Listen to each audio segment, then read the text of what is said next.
Hello, my name is George Notchik.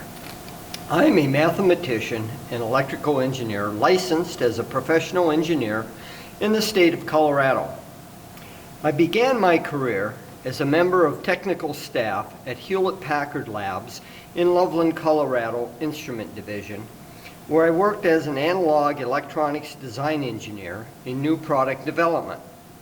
I currently live on the U.S.-Canadian border of Minnesota, where I work as an independent contractor designing circuits for high-end, high-accuracy audio equipment, wide bandwidth, low noise signal conditioning amplifiers, attenuators, and active filters. I am producing this video as a rebuttal to rectify the gross mistakes and misinformation contained in Brian Mullin's video entitled Balls-Alt Physics, Episode 3, Centripetal Force, Gravity, and the Sun. No competent engineer would make the mistakes he does in explaining concepts of physics. His explanations are just plain wrong and are reminiscent of those I have seen as a child use to describe observations. However, a child can be excused due to a lack of education and understanding of the physical world. Mullen cannot be excused. A better title for his video would be Flat Earth Engineer is Totally Clueless, a Tragic Comedy of Errors. Topics covered in this video are centripetal acceleration and centrifugal force, motion of the Earth with explanations as to why we do not feel the motion of the Earth as it moves around the Sun and spins about its axis, and the center of mass. The first part of this presentation is going to be rather mathematical, so you can skip over it without loss of understanding for the remaining modules. My first post below in the comments gives you an index with times to help you navigate through the video should you wish to skip around. Let's begin by talking about the geometrical figure called an ellipse and discuss some of its properties. Here we have an ellipse. We have coordinate axes, rectangular coordinates x and y, with the center of the ellipse at the origin of the axes. The longest axis of the ellipse is called the major axis, and half of it from the center out to the edge is called the semi-major axis. The semi-minor axis is the shorter axis, going from the origin to the edge of the circle, in this case in the vertical direction. Analytically, we express the equation for an ellipse this way. It's x divided by the semi-major axis squared plus y divided by the measure of the semi-minor axis. That sum is equal to 1. So any point on the perimeter or the locus of the ellipse, x and y, will satisfy this equation. If I get the coordinates of any point, plug it in here. If I know a and b, it'll equal to 1.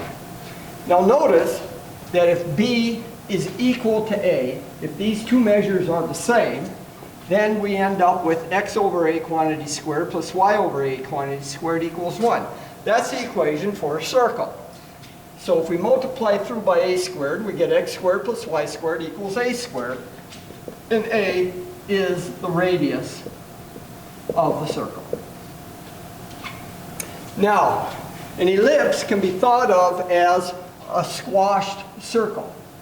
We just squash the circle down and we get an ellipse. Now, let me show you.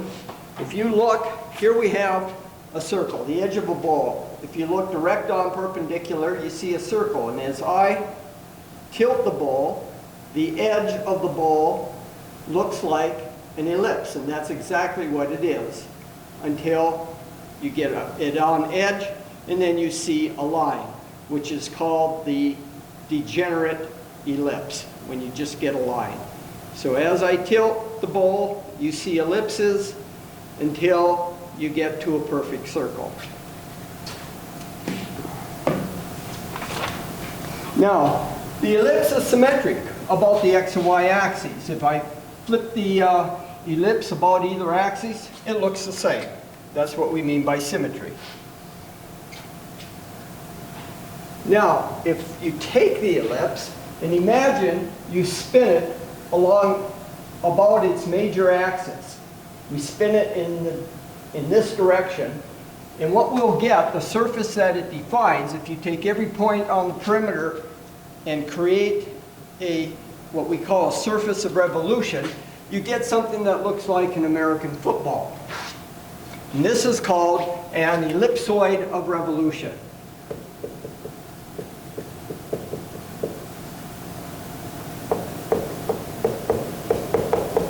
An ellipsoid of revolution. That's if you spin the ellipse about either one of its axes. If I spin it around the y-axis, I get something that looks more like a donut without a hole.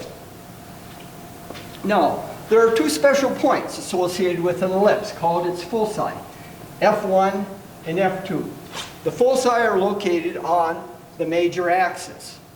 And there's another parameter that we use in describing an ellipse called its eccentricity. And we denote it by the letter E.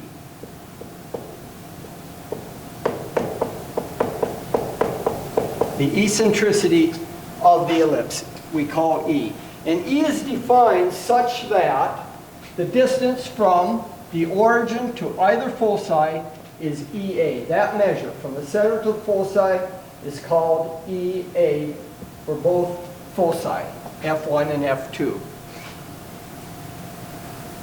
Now notice with the eccentricity that if the eccentricity is 0, the two foci come together and collapse at the center. So an eccentricity of 0 would be a circle. If the two foci come together, then both A and B are equal, and we end up with a circle. So E equals to 0 is a circle. Now, if the eccentricity is equal to 1, then the foci stretch out. If EA is 1, if E is 1, then the distance to the foci is A, so that puts the focus right on the edge of the ellipse. And it becomes what we call a degenerate ellipse. It just becomes a line. So E equal to 1, we get a line, a degenerate ellipse. So the eccentricity values can take on any numeric value between 0 and 1. If the eccentricity is 0, we get a circle. The eccentricity is 1, we get a degenerate ellipse, which is a line. Now, remember that the area of a circle, we had the area is pi a squared, where a is the radius of the circle. Well, to know the area of an ellipse is similar and easy to remember. It's just pi a times b. Pi times the product of the major and the minor semi-axes values.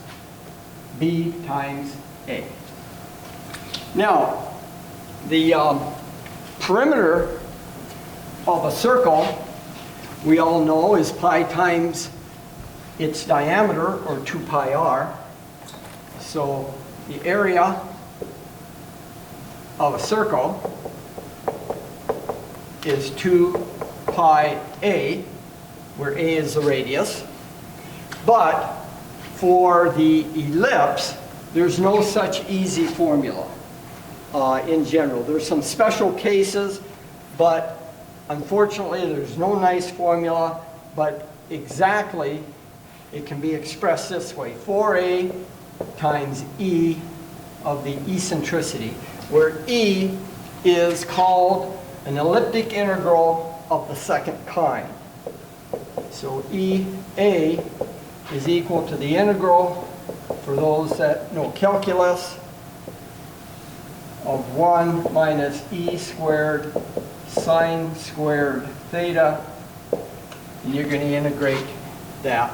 And that can't be done using elementary functions. This is a tabulated function. There just are no elementary function closed form solutions for that. But that's the, I'm sorry, this is perimeter, not area. So this is the perimeter of the ellipse. Now, there are some other interesting concepts and aspects to an ellipse.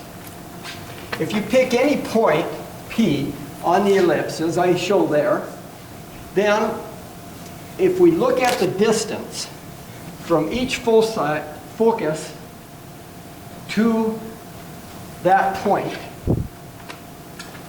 so let's look at the distance from focus 1 to a point on the ellipse.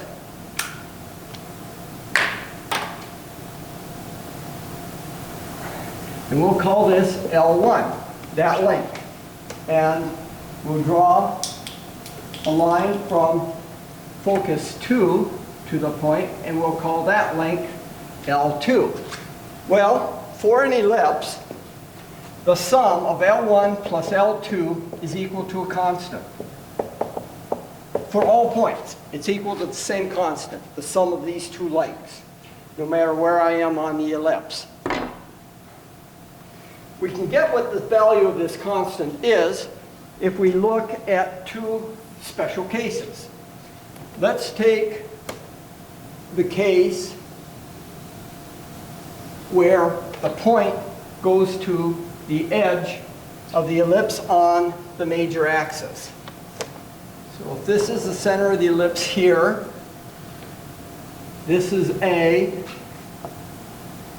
minus A, this is F1, this is focus F2, and remember that the distance here is EA, and the distance to this focus is EA. Now,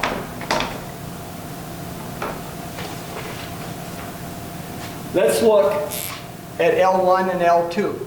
The distance from focus 1 to the point P now, which we'll put at the edge of the ellipse. L1 is the distance from focus 1 to that point. Well, it's the sum of two distances. This distance here is EA, and this distance here is A. So this is EA, and this is A. So L1 will be equal to EA plus A. How about L2? Well, L2 is this short distance from focus 2 to the point. And that distance is this distance A less this distance, which is EA. So this is A minus EA. So it's A minus EA. So if we add L1 and L2, remember it's equal to a constant, L1 plus L2, the EA's go out and we end up with 2A. So this constant is twice the semi-major axis, or the length of the major axis of the ellipse from one end to the other.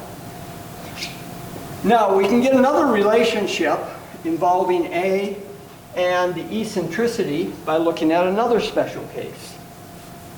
Suppose we put the point P over here at the top of the ellipse at B to be coincident with B. So if we look at this,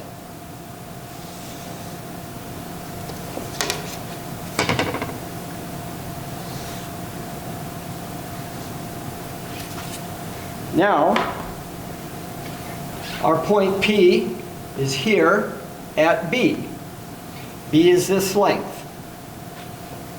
Now, our focus, we have F2 and we have F1. This is minus A, this is plus A over here. All I'm doing is taking what I have along here. This is along the x-axis. Now, if we look at our two distances, the ellipse being symmetrical, L1 in this case will be equal to L2. These are two similar triangles.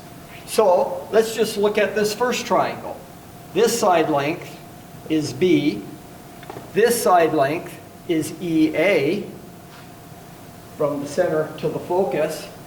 So by Pythagoras' theorem, we can write that L2 squared is equal to B squared plus EA squared. But because these are identical triangles, L1 and L2 are equal to one another in this case. So in this case, L1 equals L2, which we'll call it length L. So,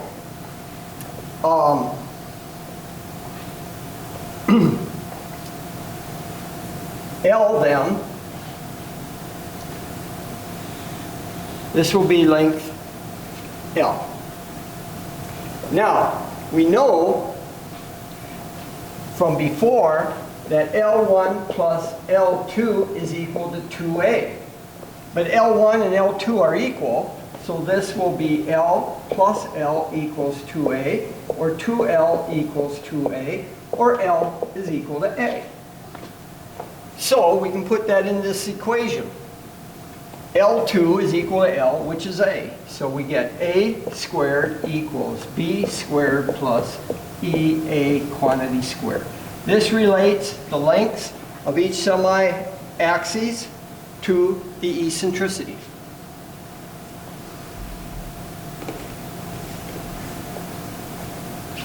So we'll look at that.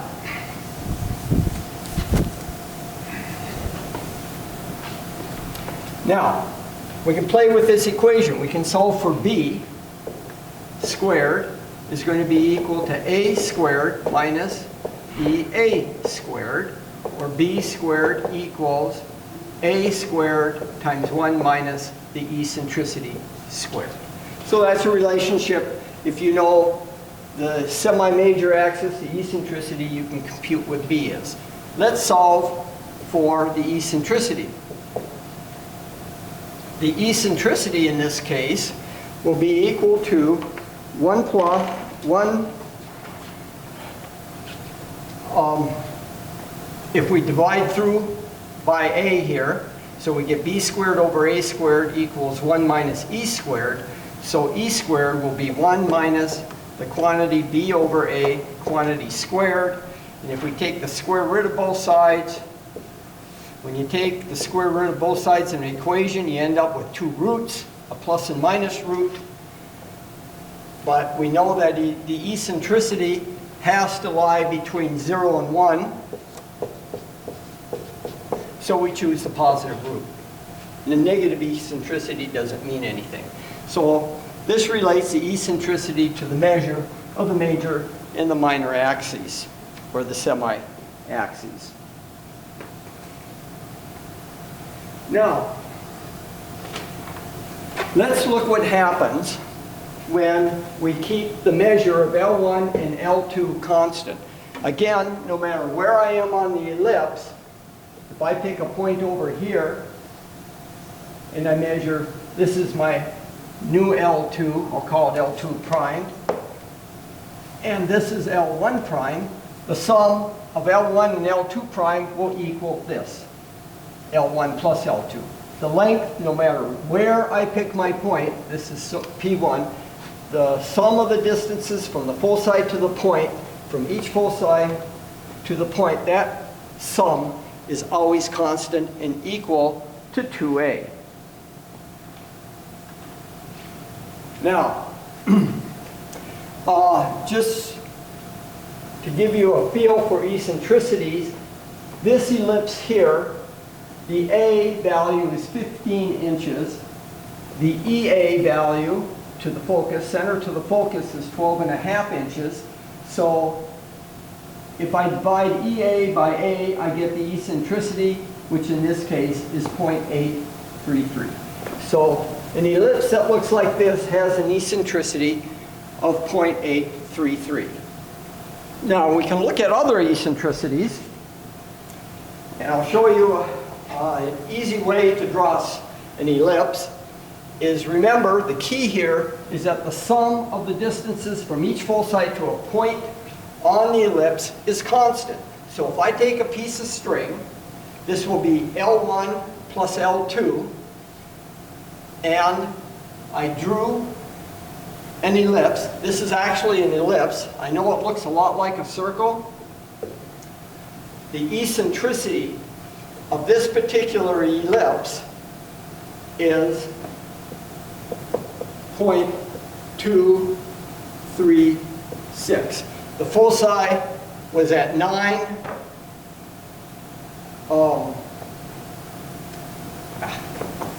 Got the wrong numbers here.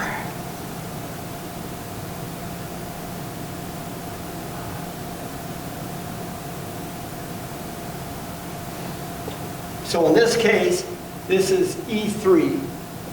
This I'll call ellipse 3. It is E3A, which is 9. That was the measure here. This is the focus for this particular ellipse. Divide by 38.1. The A value going out here is 38.1. Now, so if I change the location of the foci, we'll get a different eccentricity and the ellipse will look a bit different. So remember, the string length is constant. So this is my L1 plus L2. I've now put my foci at 30 rather than at 9 where I started, where I drew this ellipse. So now we'll draw this particular ellipse. And the way you do it is you put the ends of the string at each of the foci, and then you put your pen in and draw like this.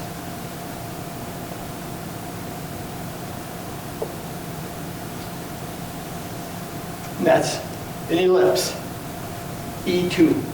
The E2 in this case is EA, which in this is a measure of 30 divided by A, 38.1. So this ellipse has an eccentricity of 0.787.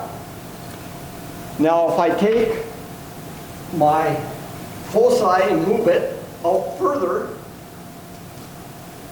I'm going to move it to the 35 mark.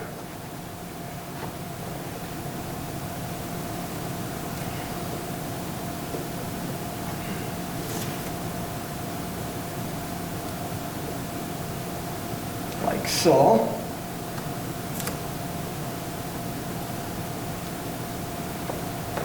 And draw the ellipse. Again, L1 plus L2 is equal to 2A. Or L1 plus L2 is equal to A, the length of the semi-major axis. So we'll go ahead and draw the ellipse. Oh, shoot.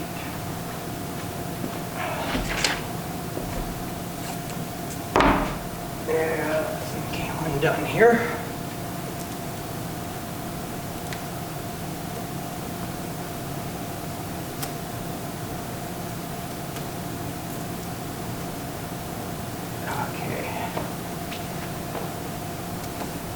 Start over here.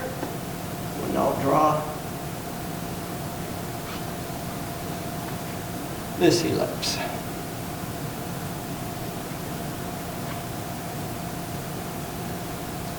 So this ellipse, the foci are located at 35. So this measure is E1A, which is 35, which I have here. EA is 35, we divide by A to get the eccentricity. So E1 in this case is 0.919. So we can draw a whole family of ellipses this way. Now one other interesting property of ellipses has to do with the angles at which these lines meet the tangent to the ellipse. So if I look at this point and draw a tangent to the ellipse,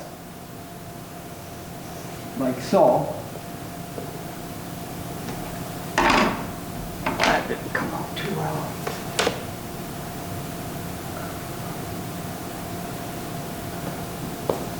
Like so, then the angle that this line makes with the tangent, called theta, is going to be exactly equal to the angle that L2 makes with the tangent.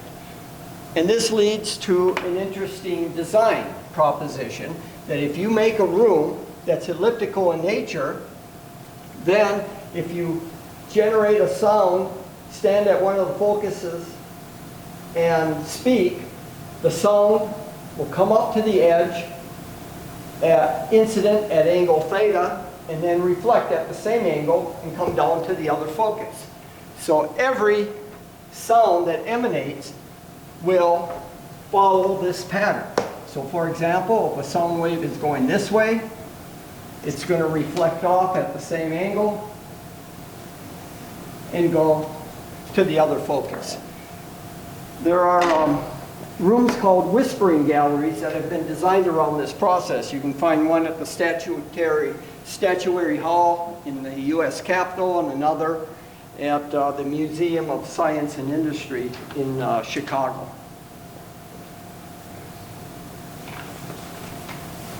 Now, one last comment. We see that an eccentricity of 0.36 looks pretty much like a circle. It's hard. You cannot draw an ellipse and represent it on paper on the board to look anything more than a circle for eccentricities less than 0.2. The orbit of the Earth about the Sun has an eccentricity of 0.0167. So it's nearly a perfectly circular orbit. And we'll be getting to that in the next module.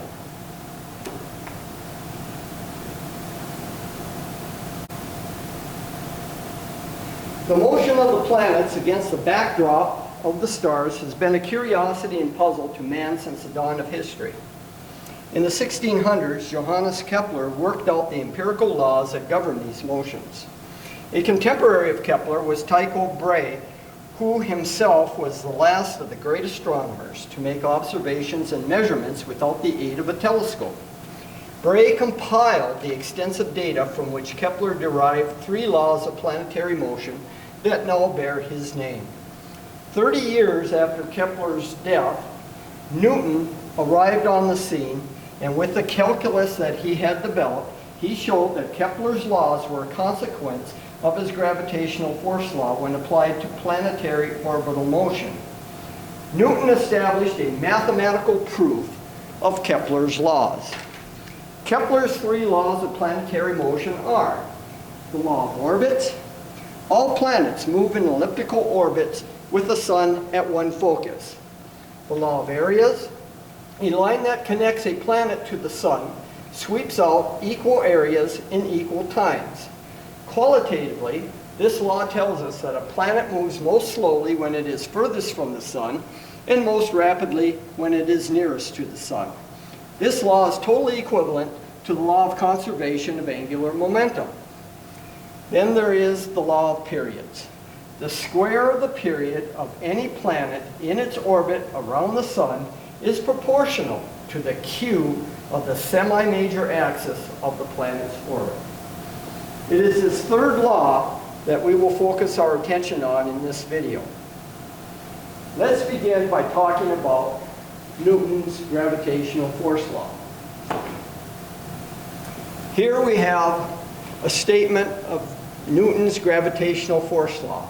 If we have 2 masses, m1, m2, separated by a distance r12, the radial distance from mass 1 to mass 2, and the direction, the radial direction from mass 1 to mass 2 can be given by a unit vector, a sub r12. It's just a unit vector that tells us the direction of the force. The force that m1 and m2 exhibit are the mutual gravitational force of attraction. So, the radial line from the center of m1 to the center of m2 is this distance here. Statement of Newton's gravitational force law is that the force vector from 1 to 2 is the gravitational constant g times m1 times m2 divided by the separation distance between them squared, pointed in the radial direction between m1 and m2. The gravitational constant has a value of 6.67 times 10 to the minus 11, and the units on this are meters cubed, kilograms, seconds squared. So this is a statement of Newton's gravitational force law. Now, we're going to apply it to the orbit of the Earth about the Sun. Here, we have an elliptical orbit of the Earth about the Sun. This is exaggerated from what it actually is. This circle has, or ellipse has an EA of 9 and a semi-major axis length of 29 halves. So the eccentricity will be EA divided by A, which is 0.612. However, for the Earth, its actual orbital eccentricity is 0.0167, considerably smaller than this, a factor of 60. So for the Earth's orbit looks like a near perfect circle. In fact, if I were to draw it on the board here, it would be indistinguishable from a true circle. So given this eccentricity, in the Earth's orbit, the semi-major axis value will be 149.6 times 10 to the 6 kilometers, and the B value will be 0.99986 times A, or 149.58 kilometers. So you can see there's very little difference between the semi-major axis and the semi-minor axis. So it's very nearly a perfect circle. Now what we're going to do here is we have the mass of the Earth orbiting the mass of the Sun. So in Newton's force law, the force between the Sun and the Earth, we'll call this between the Sun and the Earth,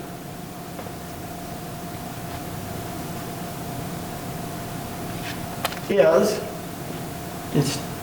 M1 is the mass of the Sun, M2 is the mass of the Earth. So we're putting in designators that we can more easily relate to rather than calling them mass 1 and mass 2. So the force between the Sun and the Earth is minus the gravitational constant times the product of the masses of the Sun and the Earth divided by the separation distance, R12 in this case, is this distance I will call R, the radial distance of separation between the Sun and the Earth. And it's pointed in the AR direction. The AR direction is pointed from the Sun to the Earth, and this is a gravitational force of attraction, meaning this force that the Earth feels between the Sun and the Earth is an attractive force towards the Sun, so it's pointing in the minus AR direction. That's why we have the minus sign here. Now, the centripetal acceleration that the Earth experiences is also pointed towards the center of its orbit. And this is the centripetal acceleration. And the centripetal acceleration is, again, is pointing in the minus AR direction, so we have a minus sign. It's omega squared R in the AR direction, which if we want to write it in terms of tangential velocities that it's experiencing at any given moment in its orbit, it's a tangential velocity squared divided by R. And that's the relationship there.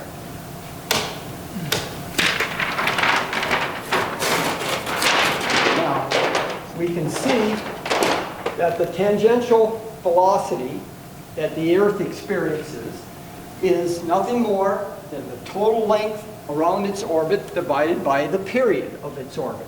So since we have a near perfect circle, the distance around is the circumference of the circle, 2 pi r, divided by the period. And if I separate it out, 2 pi divided by the period times r, 2 pi over the period is what we call angular velocity. It's in radians per second. That is, we have 2 pi radians around the elliptical orbit, and we divide by the time that it takes to go 1 revolution around. And that's called angular velocity. Now, so we have here, if we look at the centripetal acceleration, we want to convert it to a force. Remember that force equals mass times acceleration. That's one of Newton's law, second law. So we multiply the acceleration of the Earth by its mass. So the force, centripetal force, is equal to the mass of the Earth times the centripetal acceleration, which we have here. So we just multiply this equation, this part, by the mass of the Earth. So we have minus mass of the Earth, omega squared r in the AR direction. Now, both the centripetal force and the gravitational force are pointed in the same direction. We equate them, that the force of the gravitational force between the sun and the Earth is equal to centripetal acceleration. So equating these, we take Fc, which is this, me, omega squared r in the AR direction, is equal to the gravitational force of attraction, minus g, mass of the sun, mass of Earth, divided by the radial distance between them in the AR. That's the vector equation. We have a minus sign on each side that cancels out, and we can pull the scalar constants out since the vectors are the same, the unit vectors are the same. So we write the scalar equation. This is called a scalar equation. As opposed to a vector equation. We have a vector equation here, and we convert now to a scalar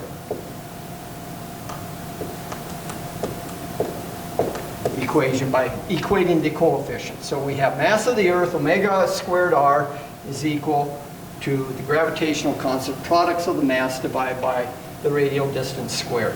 Now I'm going to multiply each side by r squared. So this r squared goes out and combines with this one. And we see that the mass of the Earth cancels out on both sides. So we're left with omega squared r cubed is equal to g times the mass of the sun.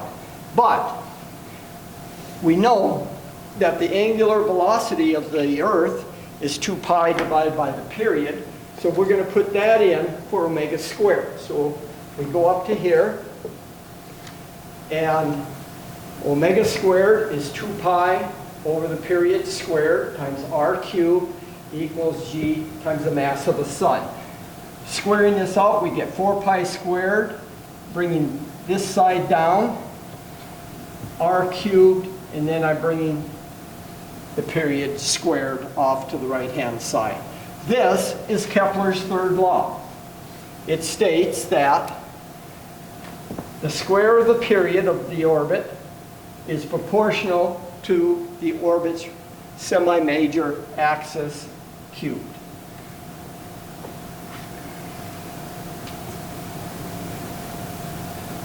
Now, in deriving this, we assumed that all of the mass of this system is concentrated in the sun. That's why the mass of the Earth dropped out of this equation. That's not true in general. In general, you have to look at this whole system and compute the center of mass, because the Earth does affect the motion slightly, even though its mass is much less than that of the sun.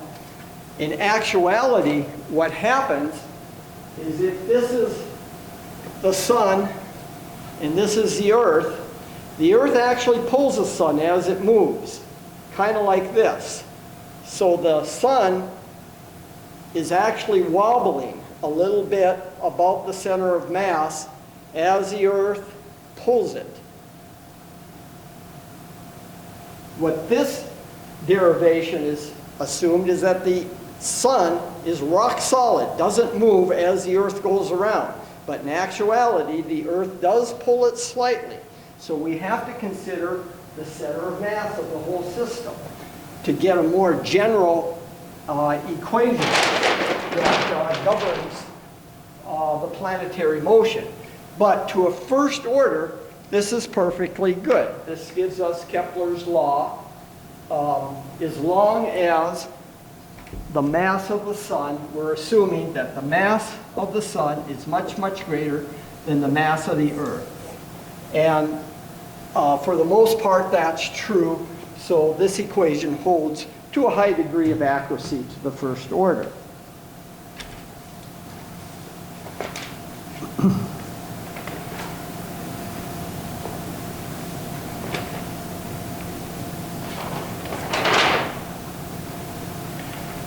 Okay, now let's put some numbers in and just look at what we have.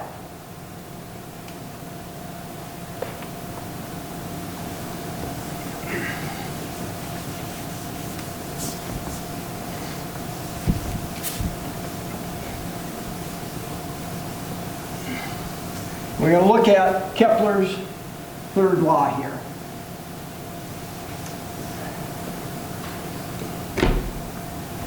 Now, if we put some numbers in for the Earth-Sun system, we have that the period squared is equal to the orbital radius cubed times a constant.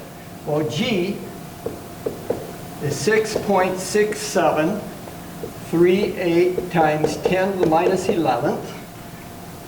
The radial distance between the Earth and the Sun is 1.4960 times 10 to the 9th meters. This is the mean radius of the Earth's orbit about the Sun. The mass of the Sun is 1.9886 times 10 to the 30th kilograms. And the mass of the Earth, well, we don't need that because it dropped out. The period of the Earth's orbit is 365.2564 days. Okay, 1 year to go around. This, when we put in to the equation this part, we will compute the orbital period given Kepler's law. So we have that, let's define a constant. K is equal to 4 pi squared G times the mass of the sun. If we put these values in, we've got G and we have the mass of the sun, and this comes out to 2.9749 times 10. Write this. 2.9747 times 10 to the minus 19th. And the units on that is seconds squared meters cubed.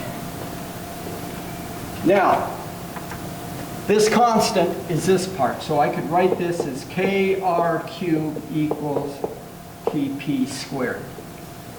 We've already computed the k. Now we take k times r cubed. R is this.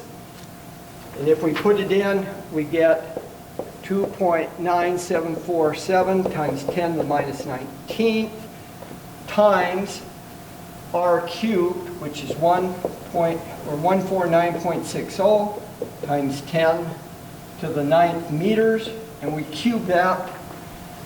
And if we crank this out, kr cubed is the period squared in seconds, and we get 31.558 times 10 to the 6 seconds. And this, if you divide by 3,600 seconds in a day, this comes out to 365.26 days. So, Kepler's law indeed does predict the period of the Earth's orbit.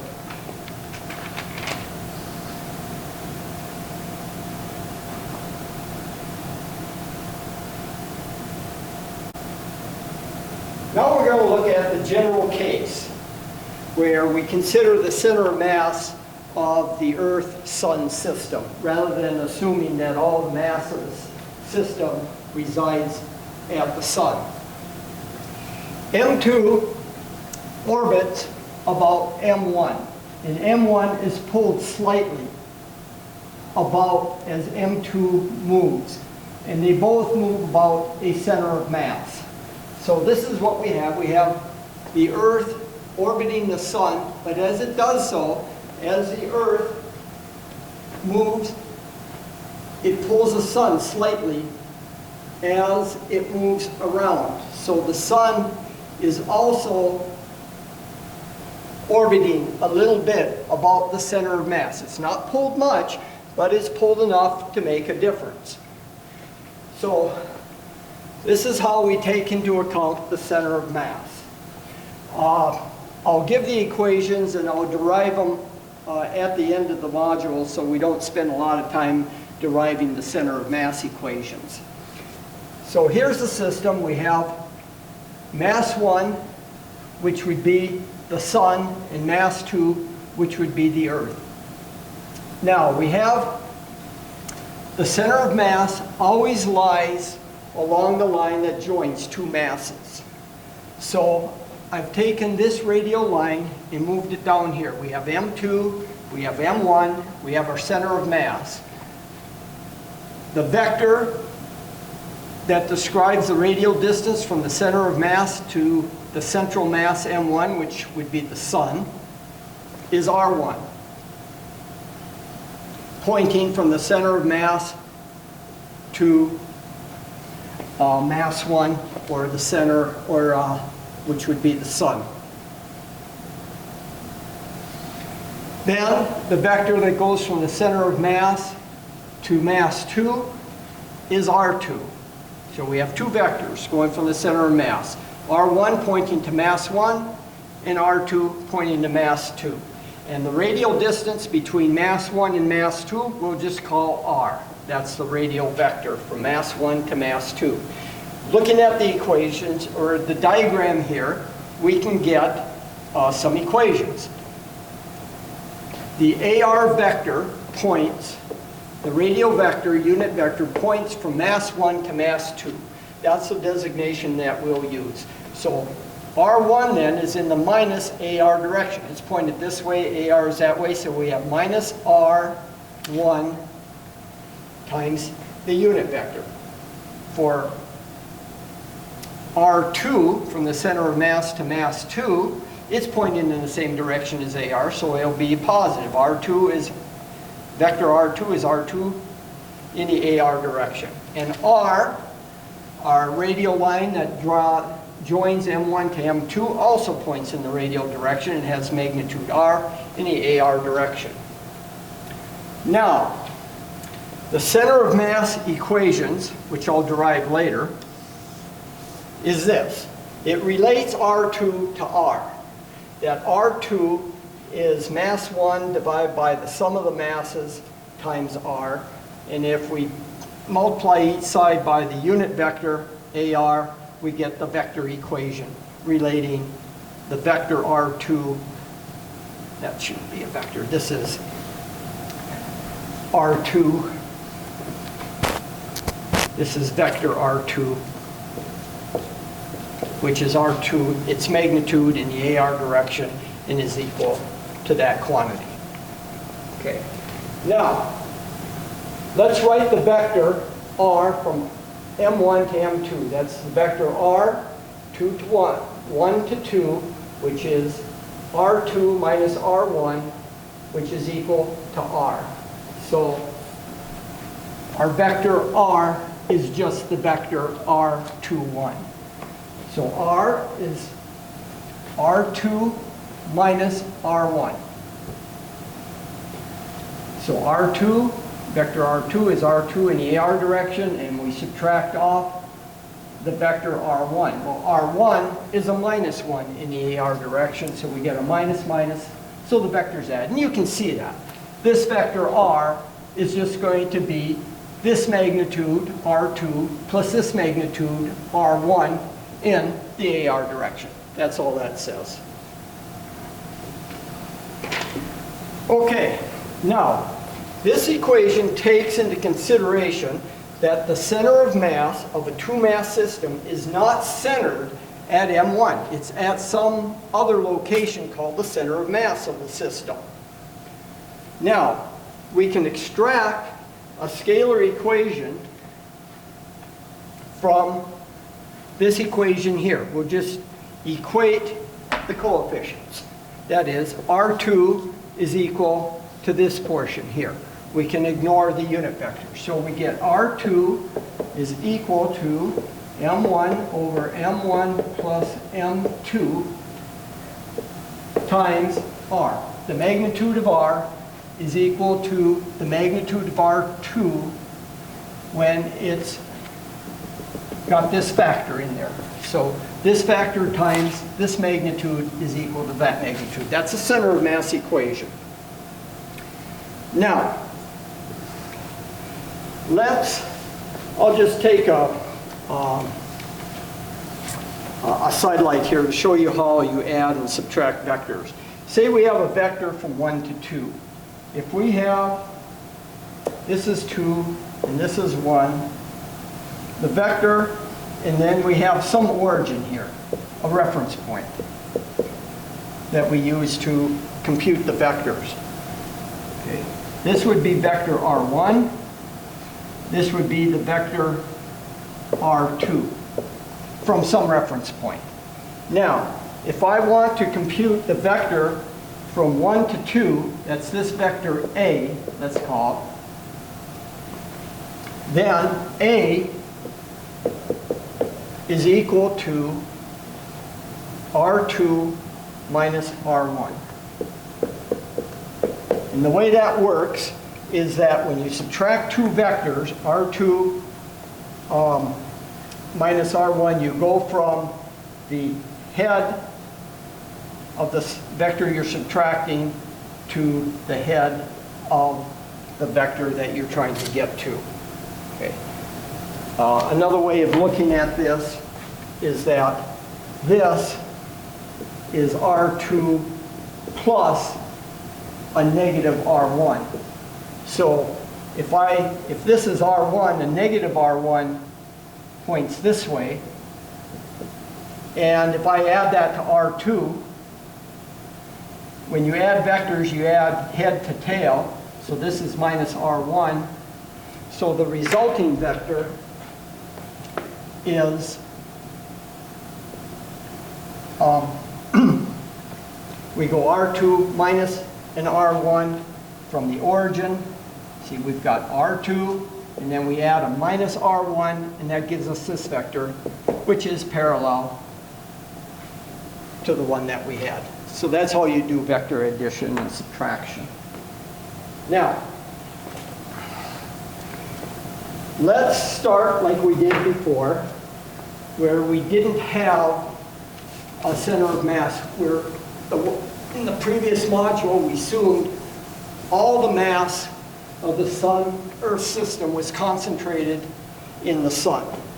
Now we're going to do it more generally and account for the center of mass. So like before, we have the force from 1 to 2 is equal to the gravitational constant times mass 1 times mass 2 over the radial distance squared in the AR direction. And then we write the centripetal acceleration about the center of mass. So the centripetal acceleration of M2 is going to experience some centripetal acceleration.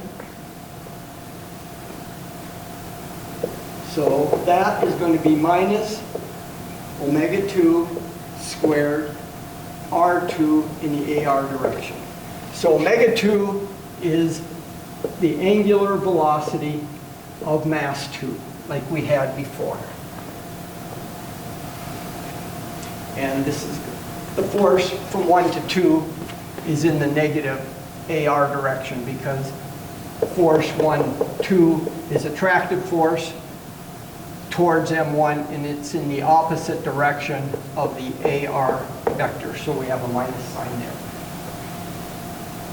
Okay, so we equate the centripetal acceleration to the gravitational force, and we end up with minus g m1 m2 r squared in the AR direction, and that is equal to minus omega 2 squared r2 in the AR direction. Now, the unit vectors are the same here, so we can pull out the scalar equation and cancel out the minus sign, so we get g m1 m2 r squared is equal to omega 2 squared r2 plus m2. This is a force equation.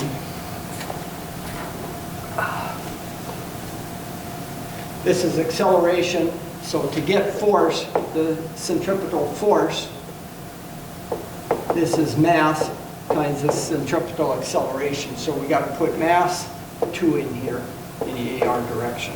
So we got mass 2 there. Okay, so this is our equation. We've got g m1 m2 over r squared is equal to omega squared 2 r2 m2. But as before, we know that omega 2 is just 2 pi times the period divided by the period, the orbital period, the time it takes for M2 to complete one revolution around.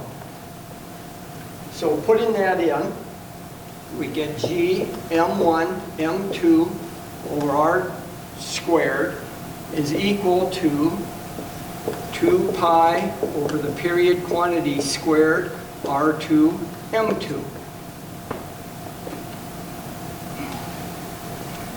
Now,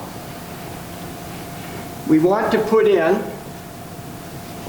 we want to get our radial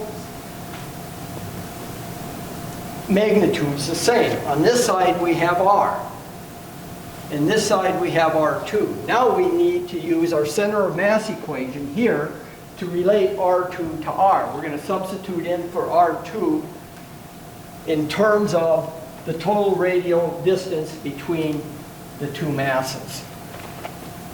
So we can get rid of this.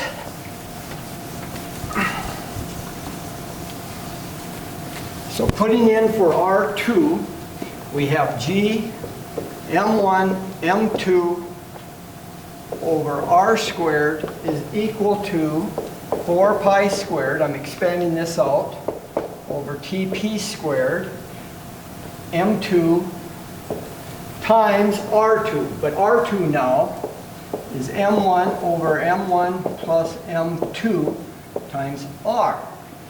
Now we can combine. Notice that we have a product of m1 and m2 on each side. We've got m1 and m2 here. If I rewrite this as 4 pi squared over tp squared m1 m2 over m1 plus m2. I just rewrote the equation here. So we've got this product of mass 1 and mass 2, and they cancel. So rewriting this, now we have g over r squared is equal to 4 pi squared over tp squared times 1 over m1 plus m2. Now we'll write this, we'll solve for the period squared as we did before. So the orbital period squared is 4 pi squared over g m1 plus m2 r cubed. Let's see, I forgot the R. This R needs to go in there. And I need to have the R there. Sorry about that. So the R needs to be there, so we have 4 pi squared over m1 plus m2 times r cubed, bringing this over. This, what we have left after we cancel the masses, is g over r squared, and then we have 4 pi squared over period squared times r over m1 plus m2. I've just rewritten it in this fashion, solving for the period squared. So this is Kepler's third law in a more general form, where we're not ignoring the effects of M2. M2 does not cancel out. It does affect the dynamics of the system. Compared to before, where we had the mass of the Earth, we'll put in our values here.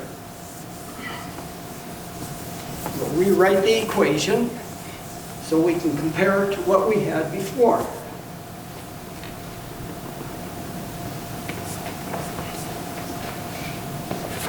And what we had before is that mass 1 is the mass of the Sun, mass 2 is the mass of the Earth. So we'll put that in to here. So the period, orbital period of the Earth squared is equal to 4 pi squared over g. m1 is the mass of the Sun, m2 is the mass of the Earth, r cubed. So compared to what we had before, when we ignored the mass of the Earth, or assumed that it was all, the mass of the system was concentrated into the Sun, we have this. Because the mass of the Earth canceled out, making that assumption. But the more general equation is this equation, where instead of the mass of the Sun, we have the mass of the Sun plus the mass of the Earth.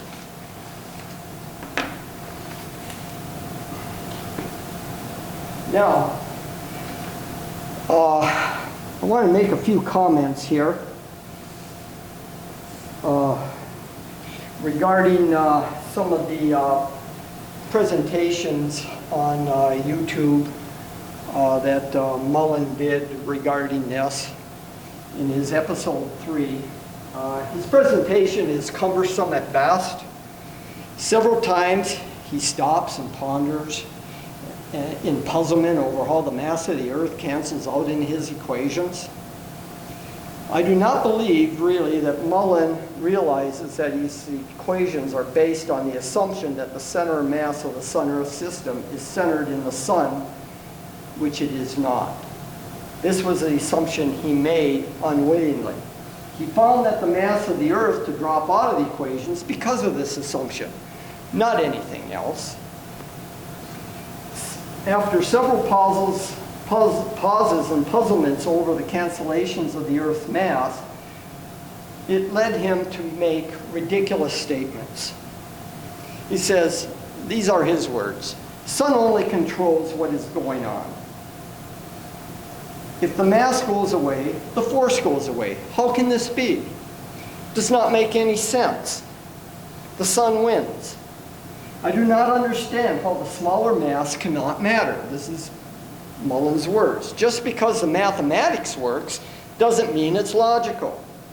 This is a huge mistake that I think we have all been making. The Sun wins. The Sun controls. Copernicus, who first proposed the Sun-centered model, was a pagan. Pagans worship the Sun." At this point, he really goes off into the weeds on religions, conspiracy with Freemasons and their sun symbolisms, stating Freemasons have a lot of sun symbolisms, that the equations of motion are designed to view exactly what they wanted, a solar system to revolve around the Sun, or to make us worship the Sun through science and we don't even realize it. to speculate that mathematicians manipulated the force equations to have the sun control everything and get us to worship the sun is the rambling thoughts of a certifiable lunatic who spews forth BS and nonsense.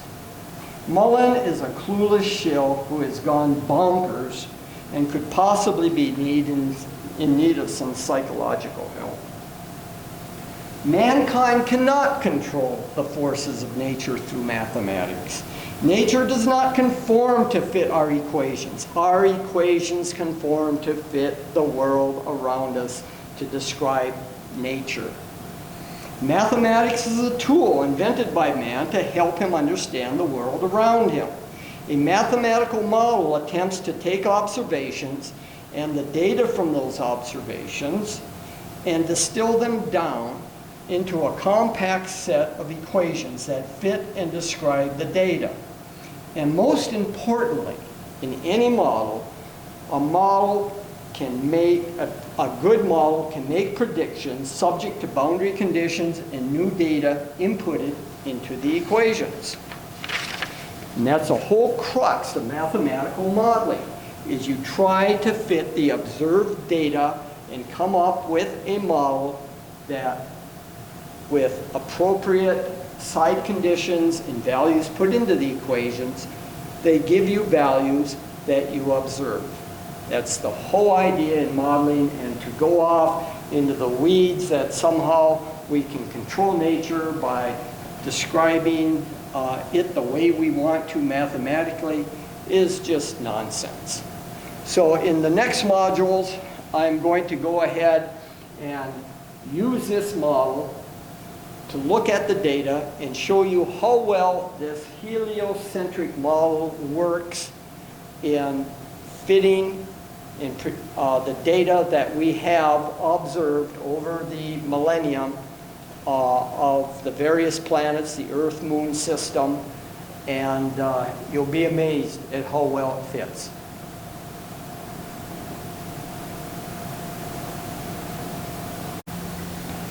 Kepler's third law of periods is a mathematical consequence of the heliocentric model, not the other way around, as Mullen seems to ponder.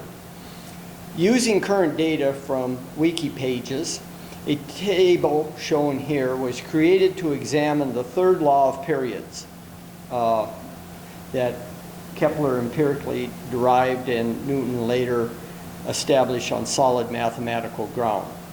I'm looking at both derivations that we did previously, one where we assumed the center of mass to be all concentrated in the sun, as Mullen did, and the general case using the true center of mass for a two-body problem, where we have the mass of the sun and each of the planets. And I looked at it for each of the eight planets, major planets that we have in our solar system. Now, if you look, the first three columns here are data taken from wiki pages and normalized to the Earth's values. In this case, we're dealing with mass of a planet relative to the Earth. So if we see here, we've got Earth. We've normalized the Earth's mass to be 1. And for example, the mass of Mercury is 0.055 that of the Earth. Venus is 0.815 of the Earth. Mars is 0.107 of the Earth. So the masses have been normalized to that of the Earth. Same thing with the orbital periods. I call this TP prime. The orbital period of the Earth about the sun is 1. That's 1 year. So the orbital periods for each of the planets is relative to that of the Earth. So for example, Mars takes 1.881 Earth years to orbit the sun. Then we have the radial distance from the sun to each of the planets in astronomical units. The Earth is 1 astronomical unit away from the sun, or one radius from the sun to the Earth is called an astronomical unit. So the relative distances of all the other planets from the sun is in relation to that of the Earth. For example, Saturn here, we have that its distance from the sun is 9.555 astronomical units, or 9.5 times as far away from the sun as the Earth is. Now, using the relationship here, this is Kepler's third law, the law of periods, that the orbital period squared divided by the radius from the sun to that planet cubed is equal to a constant, 4 pi squared over the gravitational constant times the mass of the sun. And that works out to this number. The mass of the sun is 1.989 times 10 to the 30th kilograms. The mass of the Earth is 5.972 times 10 to the 24th kilograms. The radius that the Earth is from the sun is 1.49 or 149.6 times 10 to the 9th meters. This is an astronomical unit, also referred to as an astronomical unit. Now, if we ratio the mass of the sun to the mass of the Earth, we see that the sun is 333,000 times more massive than the Earth. And if we compute the orbital period of the Earth squared divided by the radial distance the Earth is from the sun cubed, we get this value. Now, what I've done here now is I've taken these two, the values out of these two columns, the orbital period and the radial distance from the sun in astronomical units. I've ratioed the square of the period by the orbital radius cubed and performed these calculations. We see with the Earth, of course, it's going to be 1 because everything's been normalized to the Earth. Now, if the heliocentric model exactly follows Kepler's law, then these values should all come out to be 1. But you can see that they're very, very close. And what I've done then is we ratioed this with this number that we get for the Earth to get this figure of merit called lambda. Lambda ideally should be equal to 1.000. And we can see that we're well within 1% for all of the planets. Now this, of course, this lambda is assuming that all the mass of the sun-planet system is concentrated in the sun, that the center of mass is coincident with the center of the sun, which it isn't. Now, if we look at the relative mass of the sun with respect to each of the planets, this is what we get. Is the sun, for example, is 1,048 times more massive than Jupiter. And for the Earth, the sun is 333,000 times more massive than the Earth. And for Mercury, it's 6 million times more massive than the planet Mercury. So now we use this value to give us a correction factor for the more general case. Remember, we have that we have to take into consideration both the mass of the planet and the mass of the sun for the more general case of Kepler's third law. So this is a correction factor.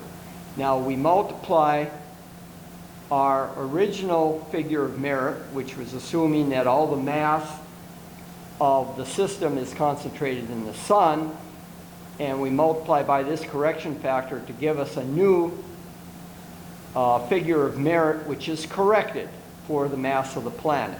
And now you can see that most of the time it doesn't change the values at all when the mass of the planet is very much less than the mass of the sun.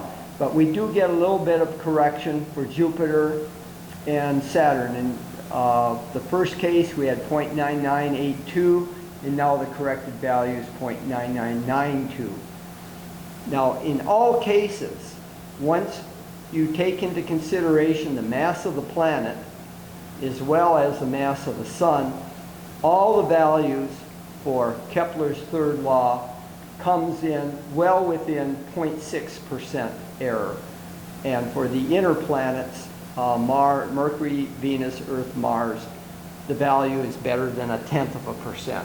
So the heliocentric model is very accurate in explaining the motion of the various planets.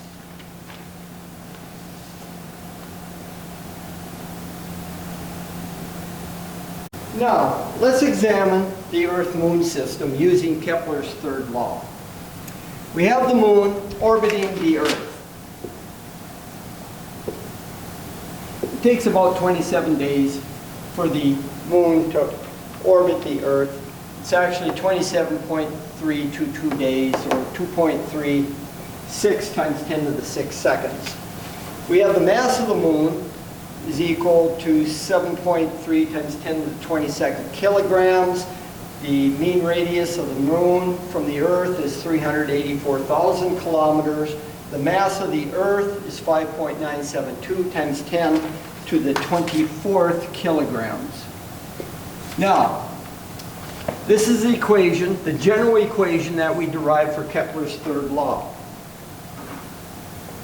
That the orbital period squared divided by the mean radius cubed is equal to a constant 4 pi squared divided by the gravitational constant multiplied by the sum of the central mass m1 and the orbiting mass m2. In this case, the central mass m1 is the mass of the Earth, and the orbiting mass m2 is the mass of the Moon. Now, if I move everything over to the left-hand side, we get Tp squared over r cubed. We move this over to the numerators, gm1 plus m2 over 4 pi squared, and that's got to equal 1. In the perfect world, if we put in the values, we should expect to get 1. Now, putting in the central mass m1 is the mass of the Earth, the orbiting mass is the mass of the Moon, and we're looking at the orbital period of the Moon and the radial distance the Moon is from the Earth. Let's see if this Kepler's third law works for the Earth-Moon system. In the first case, we assume that all the mass of the system is concentrated in the Earth, the mass of the Earth. This is basically the assumption that Brian Mullin made, is that in the central mass system, everything is at the center of the central mass, which in general it is not. And that's what we have here for case 2, is rather than just the mass of the Earth in the equation, we have both the mass of the Earth and the Moon. So if we take these numbers, put it into this equation, we get, for all the mass assumed to be concentrated in the Earth, we get 0.9872. The error from 1, ideally this should be equal to 1, the error is 1.2%. Now, in case 2, the more accurate case where we include both the Moon along with the Earth in the central mass system, where the center of mass, if we put the numbers in here, we get 0.99998, or an error from 1 of 0.0019%. Very accurate. Error.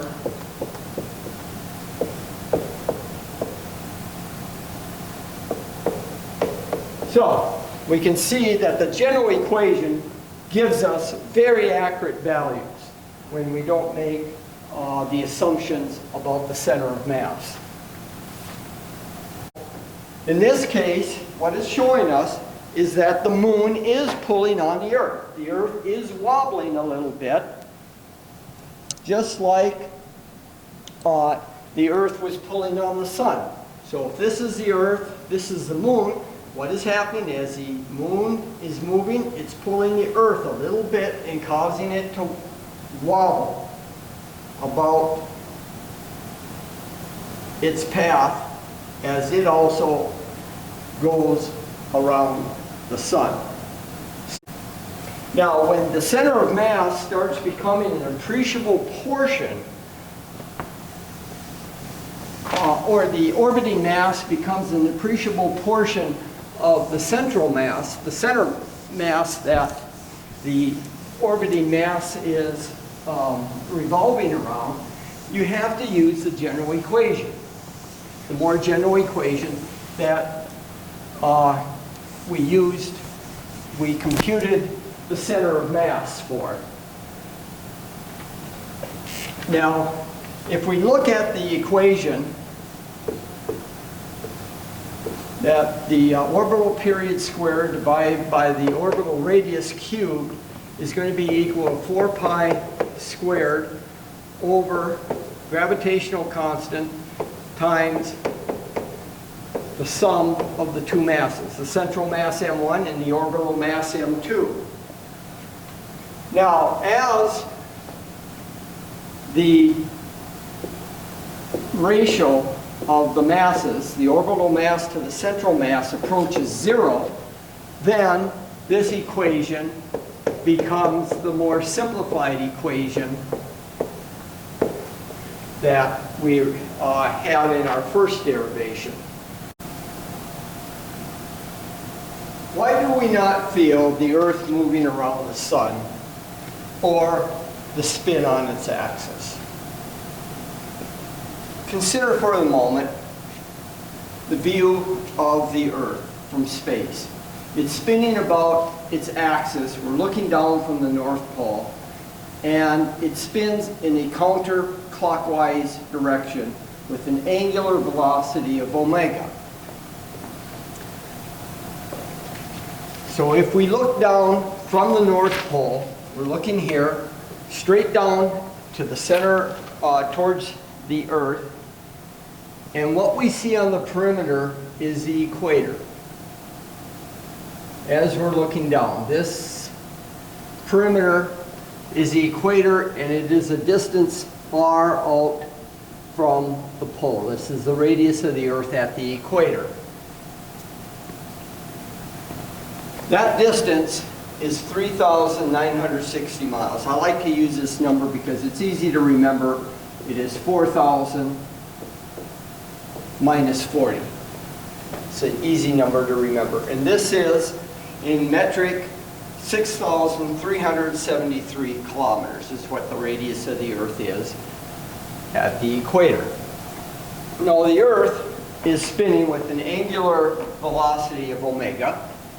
Omega is radians per second. That is, the Earth turns around in one day, one revolution in 24 hours. So it goes around 2 pi radians over the period of spin revolution. Or it does one revolution in 24 hours. So the period of revolution is 24 hours, or 86,400 seconds in a day.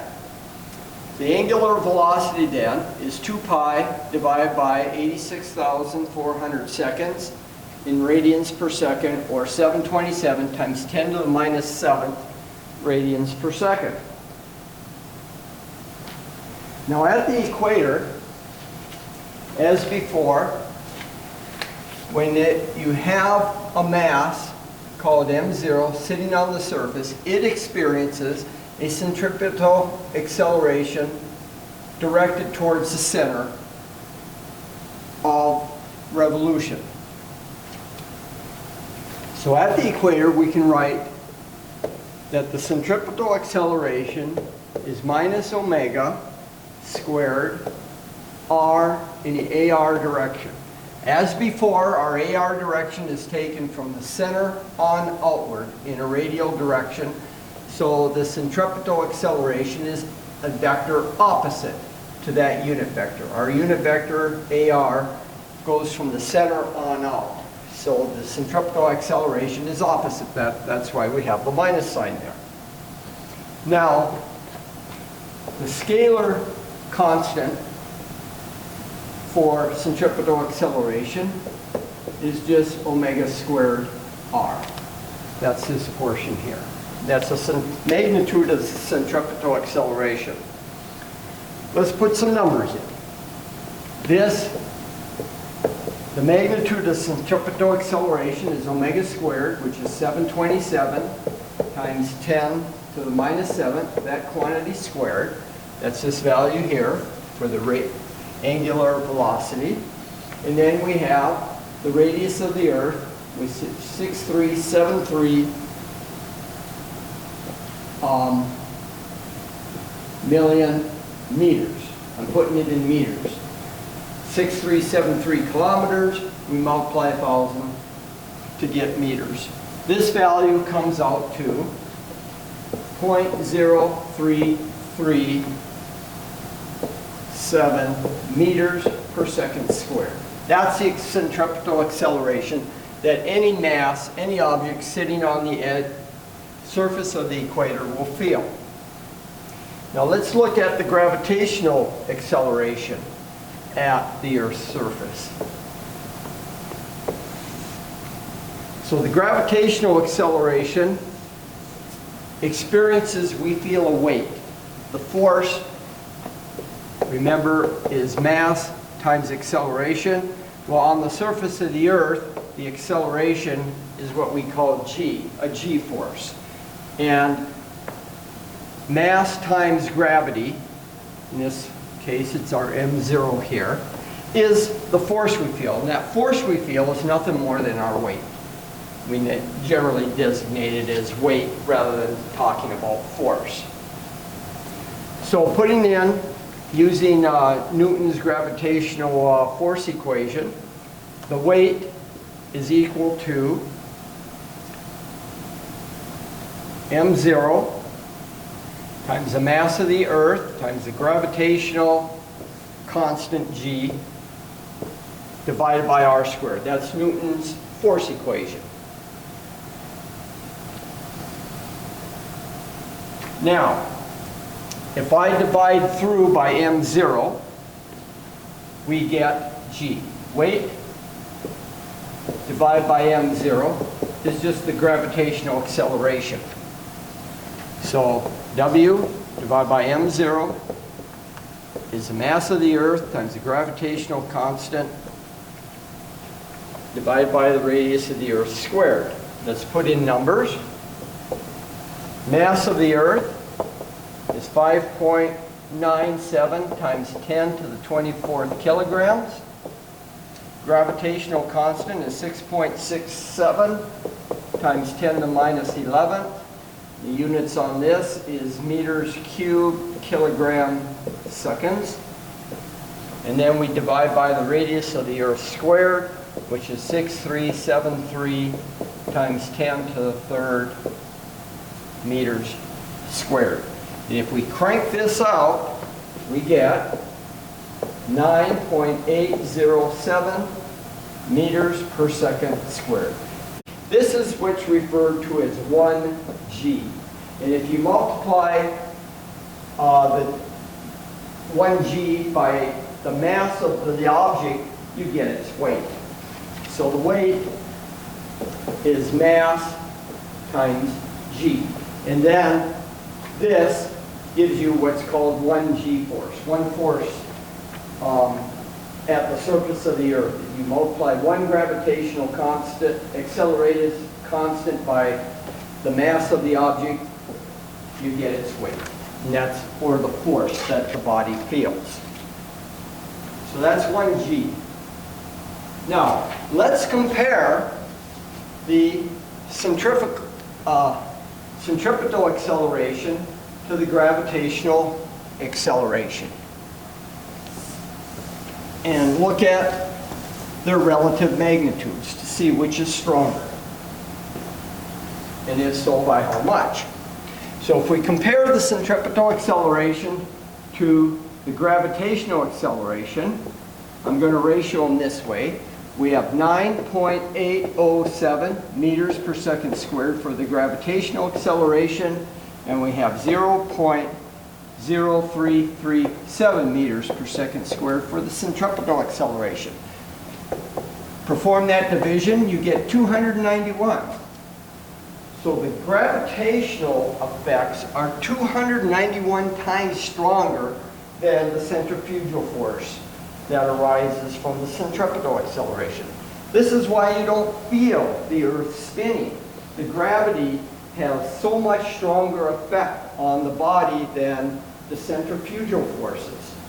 For a 150-pound person, if the weight of a person is 150 pounds,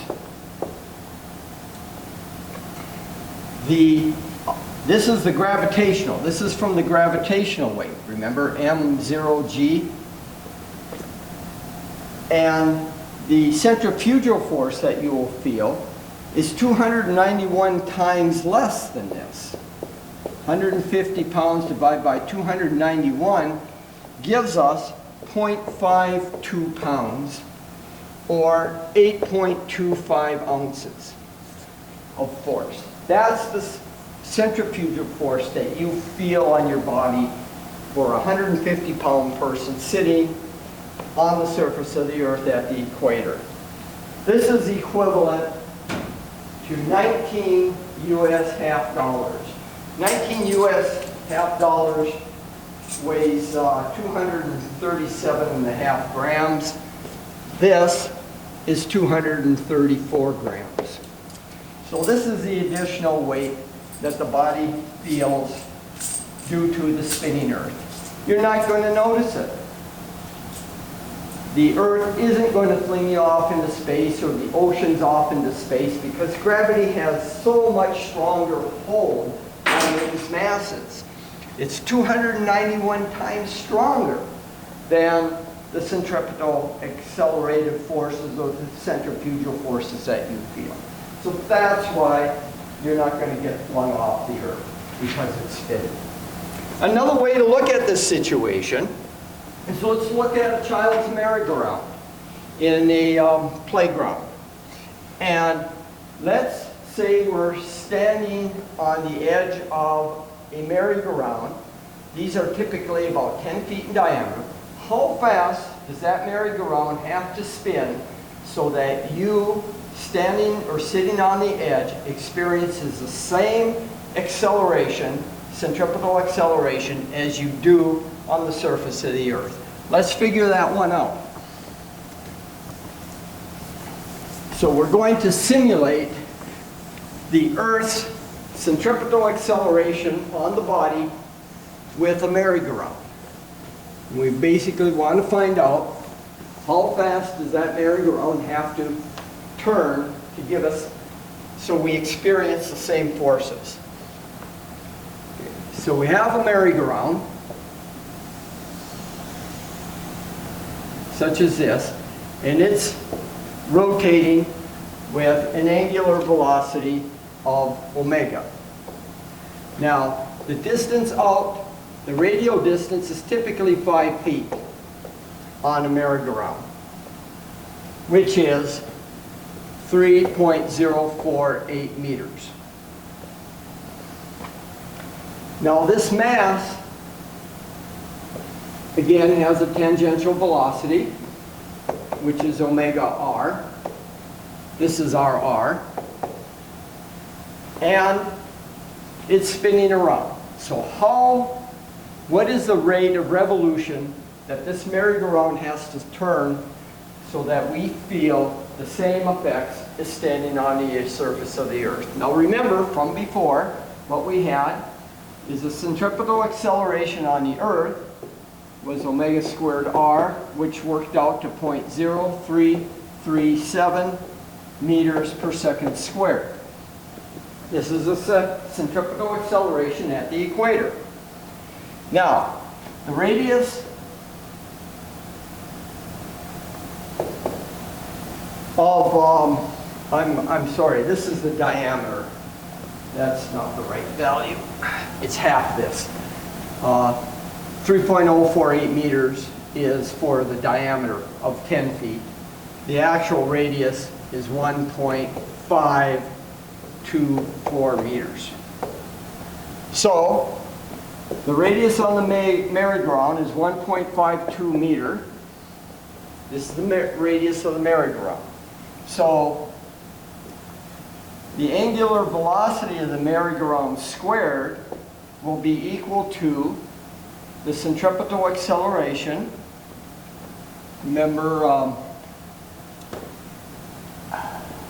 0.0337 divided by the radius of the merry-go-round, which is 0.0337 over 1.524, which is 0.0221. Where this came from is that the acceleration, remember the equation for centripetal acceleration, the magnitude is omega squared r. So if we want to compute the omega squared, that is just the centripetal acceleration divided by the radius. So that's what we have here. To compute the angular velocity of the merry-go-round, we take the centripetal acceleration that we feel at the surface of the Earth and divide it by the radius of the merry-go-round. And that comes out to 0.0221 for omega squared. So if we take the square root of both sides, the angular velocity of the merry-go-round will be the square root of 0.0221, which comes out to 0.149 radians per second. Okay, what is this? Well, a radians per second, there are 2 pi radians in 1 revolution. So if we multiply this by 1 revolution in 2 pi radians, we get how many revolutions per second the merry-go-round needs to spin. And that comes out to 0.0237 revolutions per second. Or another way of looking at this is by taking the reciprocal, this comes out to 1 revolution every 42.3 seconds. Okay, this is hardly noticeable to a person turning on a merry-go-round. So to recap here, in order for a person on a merry-go-round in typical playground to feel the same centrifugal forces as you feel on the surface of the Earth, because the Earth is spinning, that merry-go-round only needs to turn 1 revolution in every 42.3 seconds, about 3/4 of a minute. So you're not going to feel it. So if you're standing on a merry-go-round and it's going around once every 42 seconds, you're hardly feeling anything. That's why we don't feel the spinning Earth. Now, this brings to mind, it's important when you're talking about forces on rotating reference frames. The important parameter to consider is the radius and the angular velocity. These tangential velocities really don't mean anything. The flat earthers introduce it to sound impressive. A tangential velocity at the surface of the Earth at the equator of 1,000 miles per hour sounds impressive because this is a large number compared to our everyday life. But it really doesn't mean anything because we're so far out. The radial distance out from the center of the Earth to the surface is so far that we don't feel much in the way of centrifugal forces or centripetal accelerations. Because remember, the tangential velocity here is the angular velocity times r. So the angular velocity is just the tangential velocity divided by the radius. The larger the radius, the less the angular velocities. That's the important parameter, not the tangential velocity. Because the further you go out, the bigger the tangential velocity. So if we had, say, an arm extending from the center of the Earth on out, the further you went out, the larger this tangential velocity is going to be for the same rate of revolution.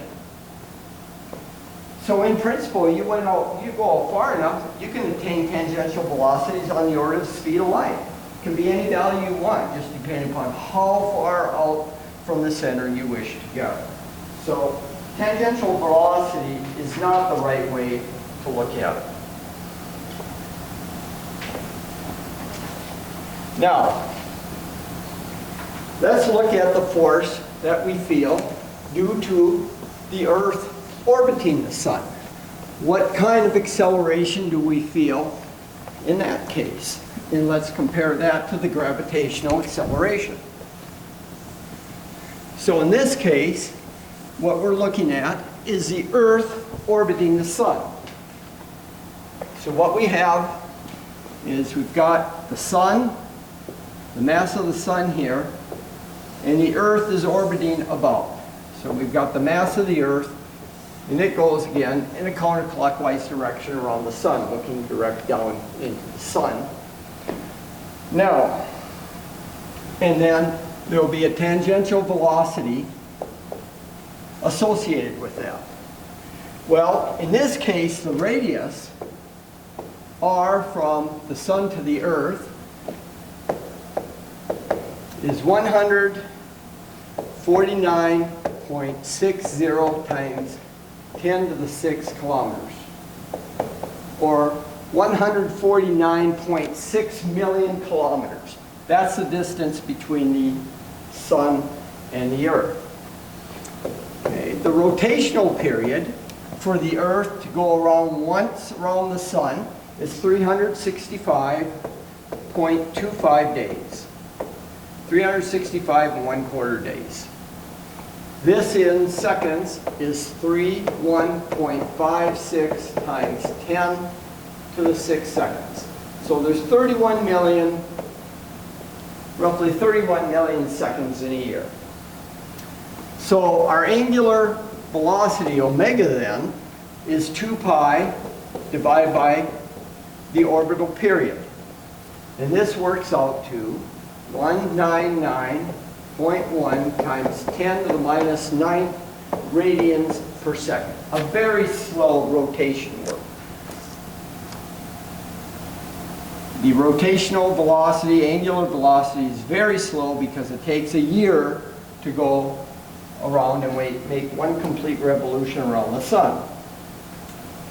Now, the centripetal acceleration then, that we're going to feel due to this orbit around the Sun is just omega squared times the radius of the Earth.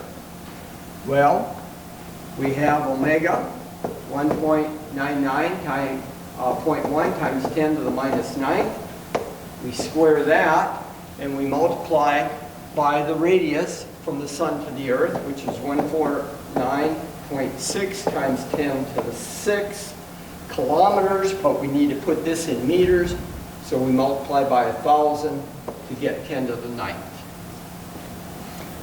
We crank this out. The centripetal acceleration felt on the surface of the Earth due to the Earth orbiting the Sun is 0.00593 meters per second squared.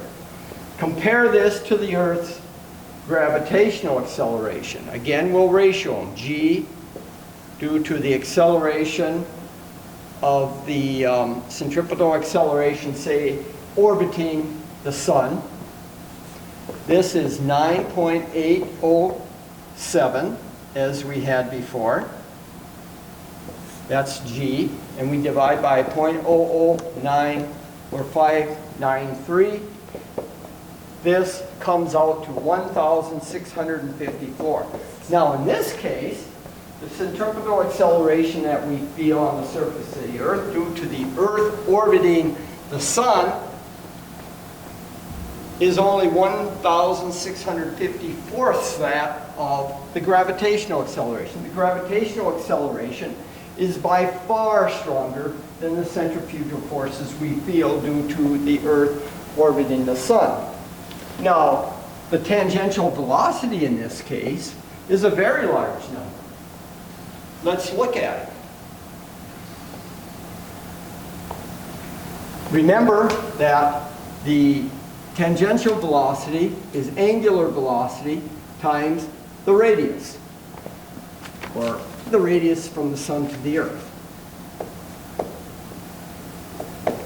Well, omega, we'll use this number here. This is the radius. We'll put it in meters. So that's the radius from the Sun to the Earth. And we're going to multiply that by omega. Well, our omega is 199.1 times 10 to the minus 9 radians per second. What's that number come out to? And this is meters. So if we calculate that, I grab my calculator here, 149.6E9 and 199.1, 10 to the minus 9.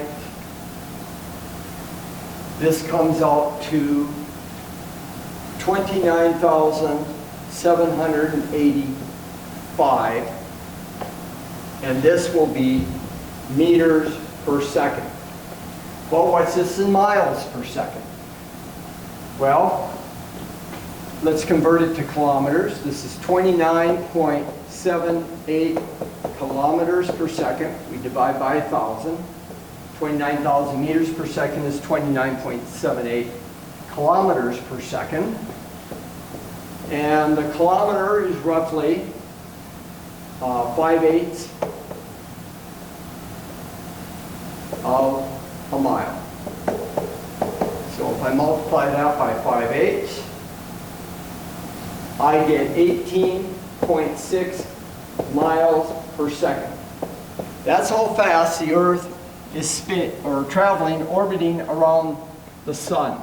It's going at a rate of 18.6 miles per second, and there's 3,600 seconds in an hour, so that works out to 67,017 miles per hour.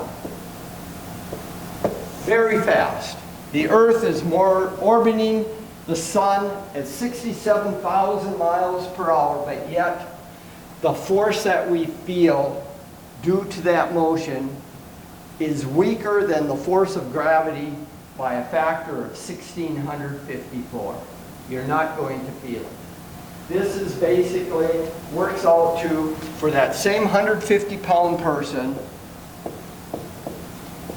the force that this person's going to feel, the centripetal acceleration force, is 150 pounds divided by 1,654, and this works out to 1.45 ounces, or 41.1 grams.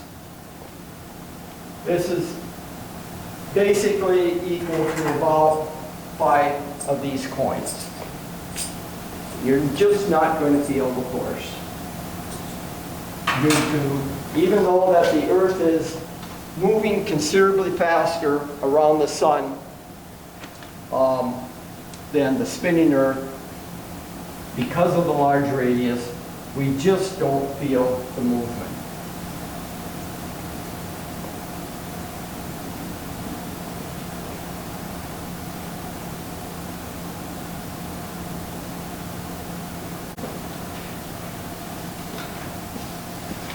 Now that we've put numbers into these equations so that we can see the relative magnitudes between gravitational acceleration and the centripetal acceleration that gives rise to centrifugal forces, we can see now why we don't feel the movement of the Earth as it orbits the Sun or spins on its axis. The absence of any significant feeling of motion does not disprove a heliocentric model for our reality any more than it proves a flat Earth. Carl Sagan once said that the absence of evidence is not evidence of absence. And that's so true in this case. There isn't, just because you don't feel any motion, it doesn't prove a flat Earth or disprove a heliocentric model. They both predict the same thing. So it's a moot point to consider movements due to the Earth's orbit or spinning about its axis as to the validity or non-validity of a heliocentric model. All it takes is a little bit of critical thinking and putting some numbers into the equations of motions for the model you are investigating to see what should be expected and compare those expectations or predictions with observations like we did here. In many instances, you cannot rely on intuition and gut feelings with what you consider to be common sense to assess the equations of motions and other physical principles. These gut feelings and intuitive feelings can easily lead you astray when dealing with orbital mechanics. What you think or feel the answer should be is not a consideration factored in by the natural world. The natural world ignores your worldview. The natural world moves along without considering your feelings or intuition. Remember, science deals with the facts, not your beliefs. It is important in any investigation to set aside your beliefs and biases so that they do not influence what should be an honest, objective analysis of the events observed and data collected. I'm not repeating the official narrative as seems to be the opinion of uneducated flat Earth advocates. These people are dumber than a box of rocks.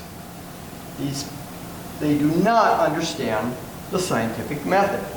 When a model is simple in concept as a heliocentric description of the Earth, Moon, Sun system, fits all the observations and data, which is considerable, by the way, then by Occam's razor, it must be the correct choice from all models that we have to choose from.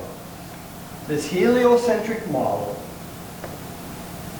is supported by mountains of evidence that is consistent and repeatable on any given day. The flat Earth model, at best, is quite cumbersome and unwieldy and requires a complicity of millions of people over decades to engage in this massive conspiracy that the FE flat earthers contend that is being committed on mankind. Such is unlikely and hard to believe, and furthermore impossible to logistically manage on any scale, let alone something this huge. In short, we all need to critically think and question what we read and view on YouTube videos. Let's now see how the heliocentric model works.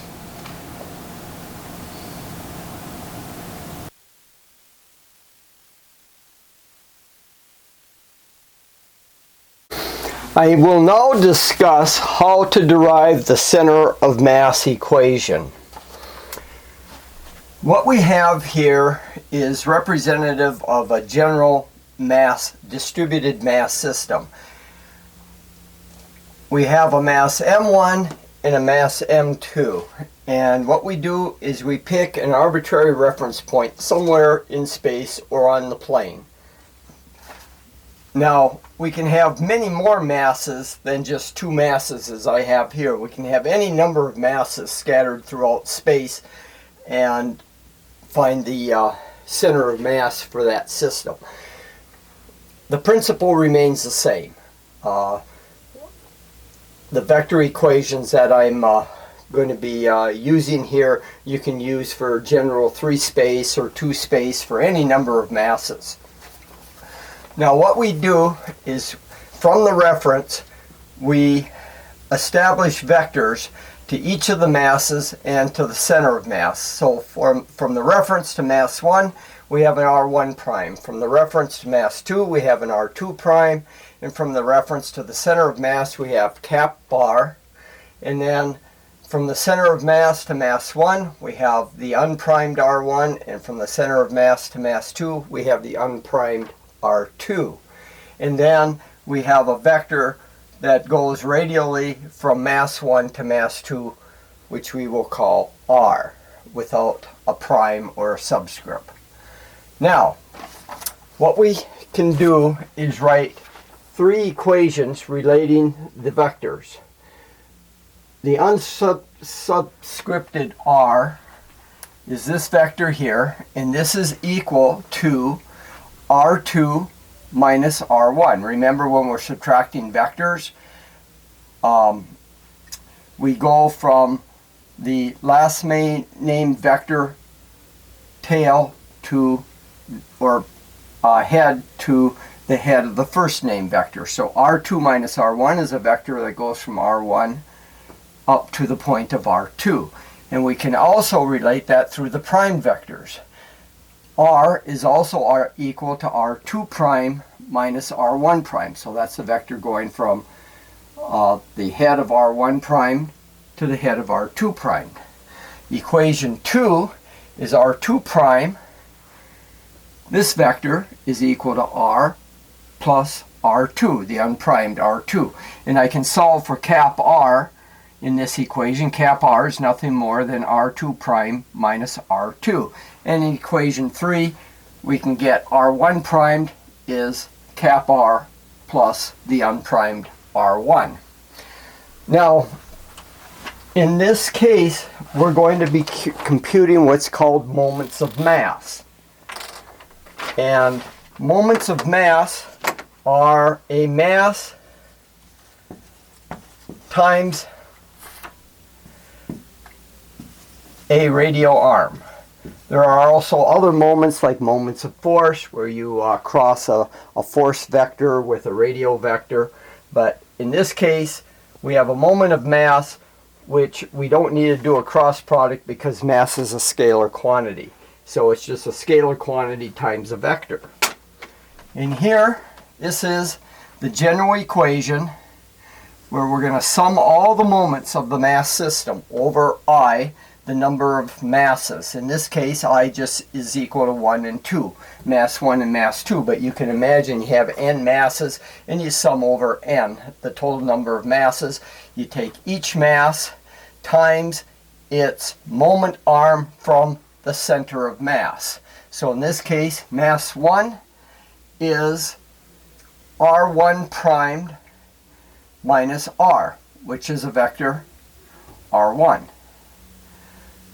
And then mass 2 is vector R2 prime minus R. R2 prime minus R is this vector R2. So this equation now has been expanded out. We're summing over I equals 1 to 2. And we have mass 1 times R1 prime minus R plus mass 2 R2 prime minus R. And that whole quantity is equal to 0. Let's expand this out. We have mass 1 times R1 prime plus mass 2 R2 prime. And then we have a minus involving cap R in these two terms, so we can put it off on the right hand side. We have R, cap R, times M1 plus M2. Now, we're going to, from equation 2, take this value for R and write it in terms of R2 and R2 prime. So putting in, for cap R, we have R2 prime minus R2 times M1 plus M2. Now we expand this out, so we have M1 R1 prime plus M2 R2 primed is equal to R2 prime M1 plus R2 primed M2 minus R2 M1 minus R2 M2. Now we notice on each side we have a common term that can be canceled out. Those go out and we can collect like terms here. We have R2 here, and we have an R2 primed here and an R1 prime. So we're going to move this over because they both have the same coefficient. So we have M1 R1 primed minus R2 primed, that's these two, is equal to minus R2 times M1 plus M2. Now, R1 minus R2 prime we can get from equation 1. This is just the negative of this. I'm going to multiply through by a negative here. So what we'll have is make this plus, this minus, and then we can rewrite this as M1 times R2 prime minus R1 prime is equal to R2 M1 plus M2. Now we can see that this quantity is equation 1, R2 prime minus R1 prime. So this is nothing more than the unprimed, unsubscripted R. So what we'll do now is collect, we can now write R2 in terms of R.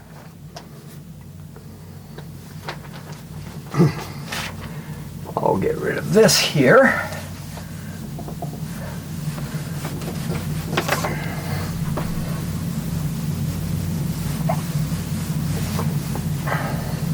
So we see then that R2 is equal to M1 R divided by M1 plus M2. This is the center of mass equation that relates R2 to R. And similarly, we can write an equation going through the same procedure for R1. Turns out that R1 is equal to M2 over M1 plus M2 times R. So these are our center of mass equations that we used in the general derivation of Kepler's law. Now this is the general procedure. There's nothing here that says that R1 and R2 have to be collinear.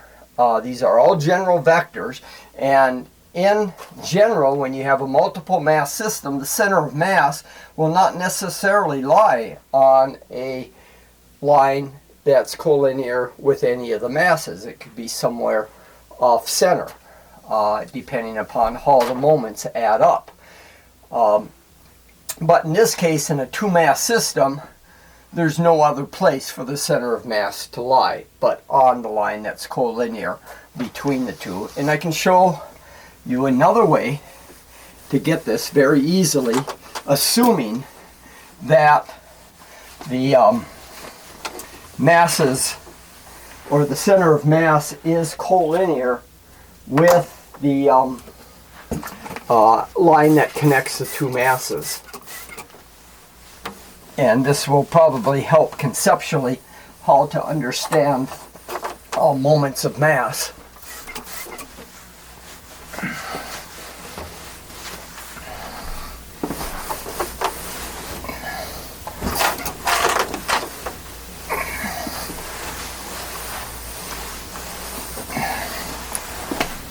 Okay. Now,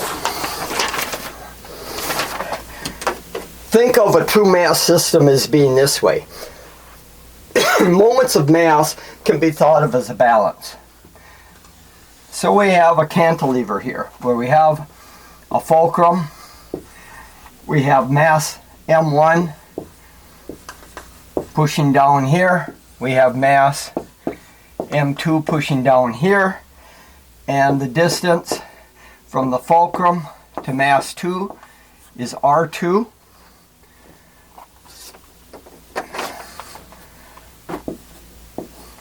And the distance from the fulcrum to mass 1 is R1. These are just scalar numbers. Now you can imagine, to balance this equation, that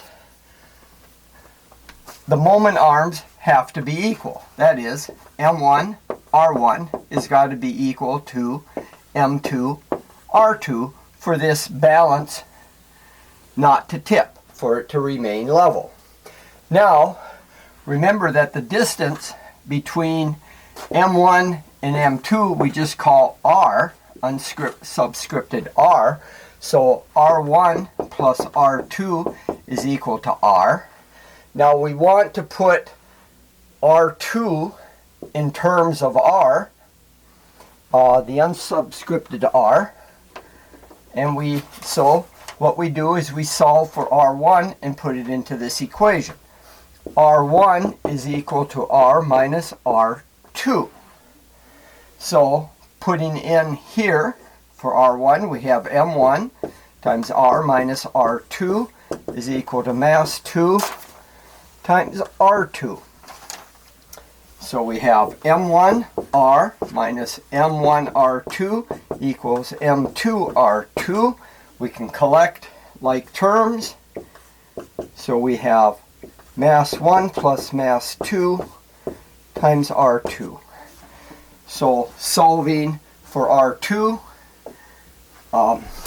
this is lowercase. So for R2, R2 equals M1R over M1 plus M2. Center of mass equation, just like we got before in the general case. So that's how you solve for the center of mass equation. Now one other thing I'm going to discuss here is from the general, or the two mass system, the equation that relates R2 to R.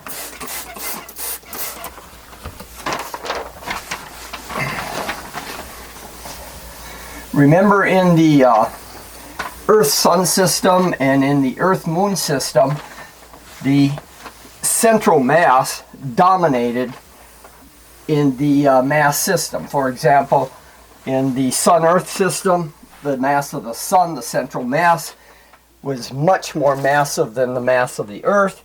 And in the Moon-Earth system, the Earth was more massive than the Moon.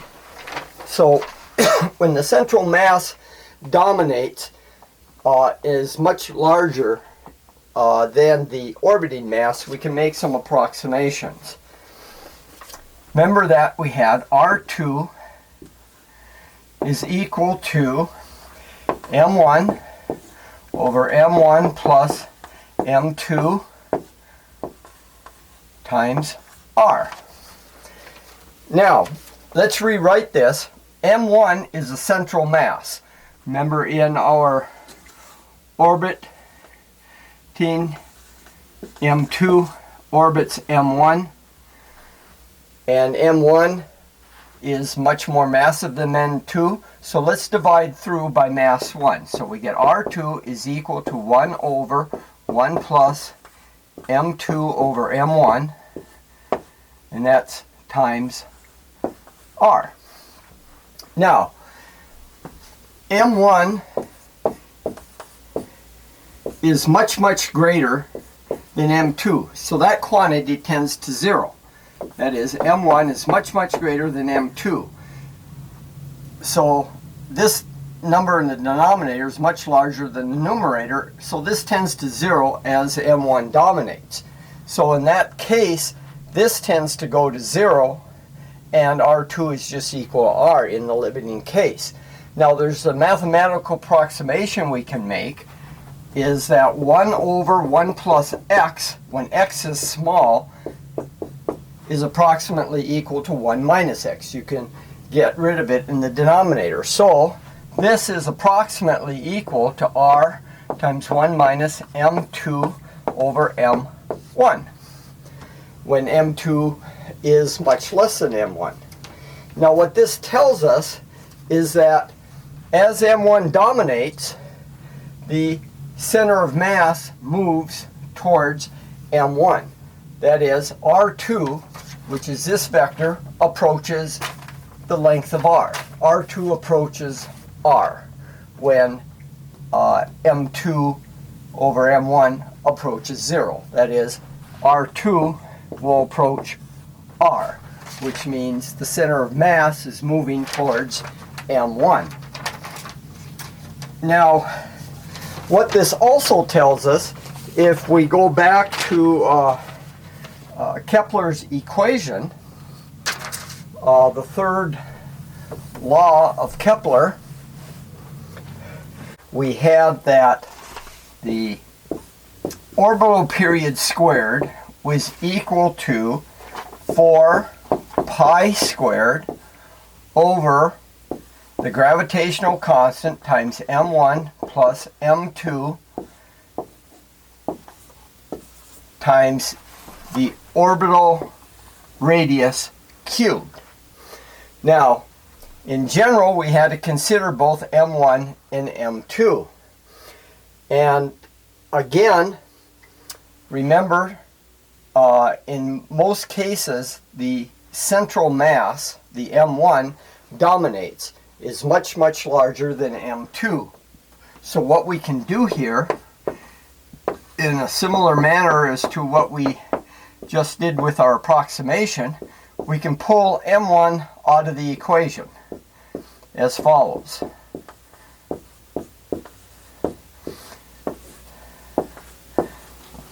I just factored m1 out of the equation. If you see, if we multiply m1 through, we get m1 plus m2. Now, using the approximation that we had, where 1 plus a small quantity can be brought up into the numerator, we have gm1 times 1 minus m2 over m1, r cubed. Now, what this tells us is, remember in the first derivation of Kepler's law, where we assumed that all the mass was centered at the central mass, or in the case of the Earth-Moon system, this was the mass of the Sun. This was the equation where we assumed the center of mass was at the center of m1. And the general equation gives us that as m2 over m1 goes to 0. As m1 dominates and this goes to 0, it reduces to this equation. But this also gives us a little more information. It exposes the